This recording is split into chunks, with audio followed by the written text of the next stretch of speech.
কারাগার হবে শোধনের স্থান, আয়ও করতে পারবেন বন্দীরা। কাশিমপুর পরিদর্শনে স্বরাষ্ট্র উপদেষ্টা। বিস্তারিত থাকছে গাজীপুর থেকে মাজহারুল ইসলাম প্রতীকের তথ্যচিত্রে। কারাগার আর শুধু শাস্তির স্থান নয়, এটি হতে যাচ্ছে শোধনের পথ। বন্দীদের জন্য কাজ করার সুযোগ তৈরি করে দেওয়া হবে, যাতে তারা শাস্তি ভোগের পাশাপাশি নিজেদের সংশোধনের সুযোগও পান। কাজের মাধ্যমে উপার্জিত অর্থ পাঠাতে পারবেন পরিবারের কাছে, যাতে তাদের প্রিয়জনরা একেবারেই অসহায় হয়ে না পড়ে।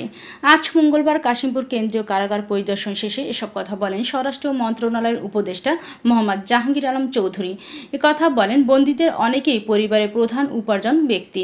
তাদের জেলখানায় আসার পর পরিবারগুলো বিপদের মধ্যে পড়ে। তাই শোধনাগার হিসেবে কারাগারগুলো তুললে বন্দীরা সমাজে ফিরে গিয়ে স্বাভাবিক জীবনে ফিরতে পারবে।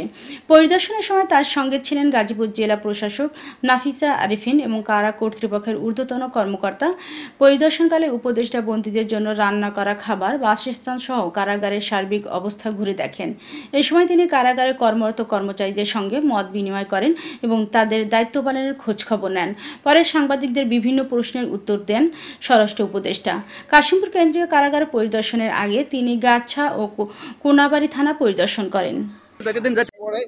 তাদের সাথে ঈদের একটা শুভেচ্ছা বিনিময় করা এবং তাদের কোনো সমস্যা আছে কিনা এই ব্যাপারে আলাপ করা। তা আমি এর আগেও আপনাদের একটা বলছিলাম যে আমরা কারাটারে একটা শোধনাগার মানে কারেকশন সেন্টার হিসাবে করতে চাচ্ছি। সেই কারেকশন সেন্টারটা হবে এরকম যে তারা এখানে কিছু কিছু ক্ষেত্রে কাজ করতে পারবে এবং কাজ করে যে তারা একটা উপার্জন করবে, এই উপার্জনটা তারা ইভেন তাদের ফ্যামিলিরে দিতে পারবে। এখানে আপনি জানেন এখানে ম্যাক্সিমাম কিন্তু যারা ইসেরা আছে তারাই কিন্তু উপার্জনক্ষম একজন। সে যে ইসে জেলে চলে আসে সেরকম পুরো ফ্যামিলিটা কিন্তু একটা ডিস্ট্রেস কন্ডিশনে পড়ে যায়।